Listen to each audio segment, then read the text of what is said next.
Psych2Goers, do you remember the last time you felt sad, anxious, or scared that you were somehow off? You're not alone, even if it may feel like it.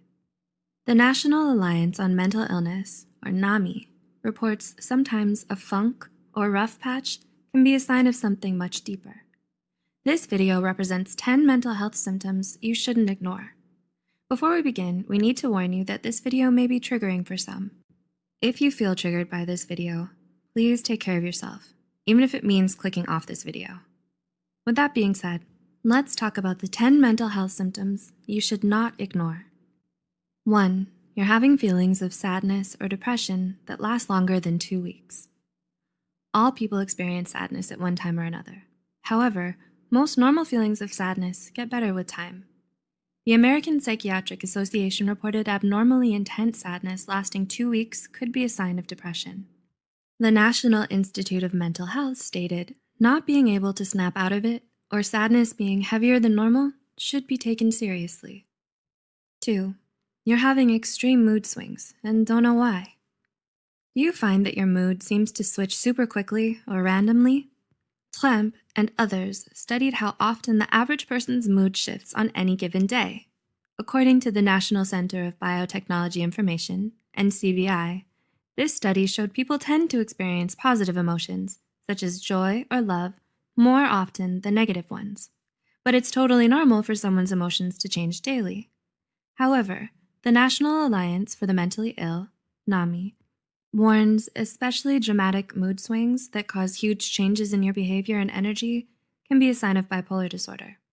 Agencies such as the American Academy of Pediatrics say the more red flag signs are experiencing sadness, anger, or feelings of excessive euphoria for most of the day, especially if it has nothing to do with what's going on in your life.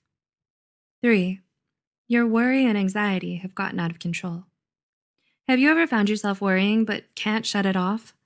According to the National Institute for Mental Health, it may be a sign of an anxiety disorder. Other signs of anxiety disorders include having problems relaxing, insomnia, racing thoughts, unexplained aches and pains, or being easily irritated. The Anxiety and Depression Association of America suggests that if you've ever felt this way on most days for at least 6 months, you should consider talking to a mental health professional about your symptoms. 4. You've started withdrawing from others or isolating yourself. Taking time away from others can be positive for your mental health and physical health. But what if you constantly make excuses to avoid socializing? Mental health pros, such as Raymond Starr Jr. and Howard Dubowitz, say avoiding people or events you used to enjoy can be a sign of mental illness, such as depression, anxiety, or a psychotic disorder. 5. You may have noticed you're having delusions or hallucinations. Kumari and others describe the two aspects of psychosis, hallucinations and delusions, as a sense of perception or belief that creates a lot of urgency in the person experiencing it, despite evidence the perception or belief isn't real. The National Alliance on Mental Illness reports up to 100,000 people in the US will experience psychosis every year. NAMI further stated 3 out of every 100 people will have a psychotic episode as a symptom of a physical or a mental illness, such as schizophrenia or schizoaffective disorder, in their lifetimes. 6. You're having more and more difficulty dealing with normal life situations. Have you ever gone through a time in your life when nothing seemed to go right and you just couldn't deal? The Australian Department of Health stated a rough patch that you just can't get past, one that hurts your ability to function for more than 2 weeks to 2 months, may be a sign of depression or anxiety. A major sign that what you're experiencing is more than just a rough patch is when you have a hard time functioning in normal situations for several weeks, according to Mental Health America. 7. You're sleeping too much or too little.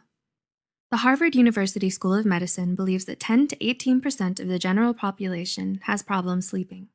However, Harvard's med school stated either sleeping too much or too little is 2 or 3 times more common in people who suffer from a mental illness. The Harvard Med School stated about 50% of people who live with ADHD, depression, anxiety, or bipolar disorder suffer from insomnia or hypersomnia, which means sleeping too much. 8. You started abusing drugs or alcohol. According to mentalhealth.gov, 1 in 4, or 25% of people who live with the symptoms of a mental illness use alcohol or drugs to self-medicate things like anger, anxiety, or mania. Experts believe individuals who suffer from depression, anxiety disorders, personality disorders, or schizophrenia are more likely to use drugs and alcohol as a coping mechanism than people diagnosed with other mental illnesses. 9. You're having extreme anger outbursts. Do you ever feel anger that's almost impossible to control or way too much for the situation? If so, your anger may be warning you about your stress levels, unresolved grief, or your anxiety. Healthline reported extreme anger outbursts can also be a sign of unresolved trauma, bipolar disorder, alcohol abuse, obsessive compulsive disorder, intermittent explosive disorder, or depression. If you wonder if your anger is healthy, experts recommend first recognizing your physical and emotional signs of anger. And 10, you've started thinking of self-harm or suicide. The Mental Health Foundation reported up to 10% of people under the age of 30 have thought about self-harm or suicide. There are many reasons people consider self-harm or suicide, such as abuse or neglect at home, a major loss, trauma, or a catastrophe that you can't control or avoid. Brodvik, 2018, reported approximately 90% of people who have completed suicide also suffered from a severe mental illness, such as bipolar disorder or depression. If you find yourself thinking about self-harm or suicide, we would very much like you to reach out to a mental health professional and get the help that you need and deserve. If you can relate to any of these symptoms on this list, you're definitely not alone, nor are you bad for feeling this way.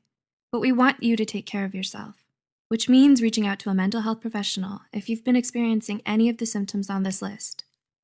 As always, any information provided here is for educational purposes only. If you need mental health counseling or treatment, please contact your insurance company, local college's student counseling clinic, or your county crisis line. Keep watching the Psych2Go channel for more information on mental illness and mental health, and remember, help is out there. We'll see you in the next video.